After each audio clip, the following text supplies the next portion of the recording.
अस्सलाम वालेकुम। उम्मीद करती हूँ कि आप सब खैरियत से होंगे। तो आज मैं आप लोगों के साथ विंटर स्पेशल में सूजी के लड्डू बनाने की बहुत ही ज़बरदस्त सी रेसिपी शेयर करूंगी, जिसे बनाएंगे बहुत आसान तरीके से। 1 कप सूजी के साथ इतने ज़्यादा लड्डू बनाकर आप अपनी फैमिली के साथ इंजॉय कर सकते हैं। बाजार की निस्बत घर में आप बहुत सस्ते में ये लड्डू तैयार कर सकते हैं और ये बहुत ही मज़ेदार बनकर तैयार होते हैं। तो चलिए फटाफट से लड्डू बनाना शुरू करते हैं।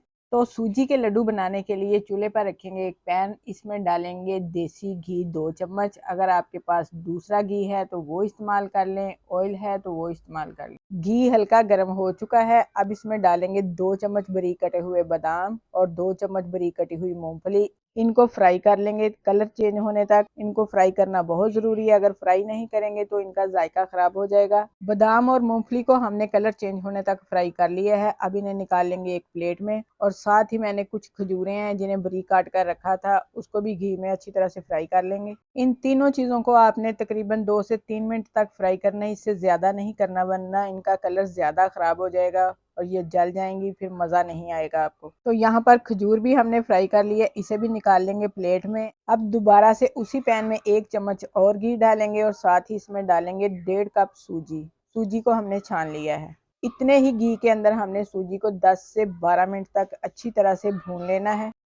सूजी को हमने 15 मिनट तक अच्छी तरह से भून लिया है। अब इसके अंदर से हल्की हल्की सी खुशबू आना शुरू हो गई है। अब इसमें डालेंगे तकरीबन ½ कप के करीब नारियल का बुरादा। इसे डालकर भी हम तकरीबन 5 मिनट तक इसे भून लेंगे, ताकि दोनों चीज़ें अच्छी तरह से पक जाए, इनके अंदर से कोई चीज़ भी कच्ची ना रहे, ना ही उनका कच्चा जायका आए। अब इसमें सवा कप चीनी शामिल करेंगे। जिस कप से हमने सूजी नापी थी 1.5 कप, उसी कप से हम चीनी नाप कर डाल रहे हैं। आप कम या ज़्यादा कर सकते हैं अपने टेस्ट के मुताबिक। चीनी डालकर अच्छी तरह से मिक्स कर लेंगे। चीनी को अच्छी तरह से मिक्स करने के बाद जो हमने बादाम वगैरह फ्राई करके रखे थे वो इसमें शामिल करेंगे। अब इन तमाम चीज़ों को अच्छी तरह से मिक्स कर लेंगे।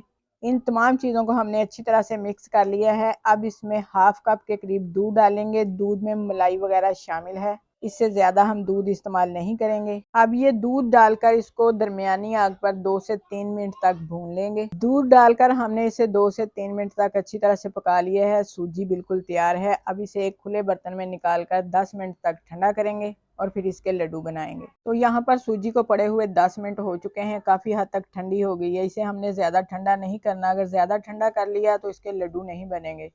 हाथों की मदद से इसे अच्छी तरह से मसल लें और इसके लड्डू बनाने शुरू कर दें। फटाफट इसके लड्डू बना लें। अगर ये ठंडी हो जाएगी तो इसको फिर से गर्म करना पड़ेगा। तो देखिए माशाल्लाह से कितना ज़बरदस्त लड्डू बनकर तैयार हुआ है। इसी तरह से हम सारे लड्डू बना लेंगे। लड्डू का साइज़ आप अपनी मर्ज़ी से रख सकते हैं, बड़े बनाएं छोटे बनाएं, ये आपकी मर्ज़ी है। तो लीजिए सारे लड्डू बनकर तैयार हैं। एक लड्डू मैं आपको तोड़कर भी दिखा देती हूँ कि ये कितना सॉफ्ट बनकर तैयार हुआ है। ये लड्डू बनाकर आप तकरीबन 3 माह तक फ्रिज के बगैर ही रख सकते हैं, ये बिल्कुल भी ख़राब नहीं होंगे। इस तरह के लड्डू बनाना बहुत ही आसान होता है और सर्दियों के मौसम में इन चीज़ों की बहुत ज़्यादा ज़रूरत होती है। अगर आपको आज की ये वीडियो अच्छी लगे तो लाइक करें, शेयर करें। जो हमारे चैनल पर नए हैं वो सब्सक्राइब ज़रूर करें। अपना बहुत सा ख्याल रखें, हमें दुआओं में याद रखें। अल्लाह हाफिज़।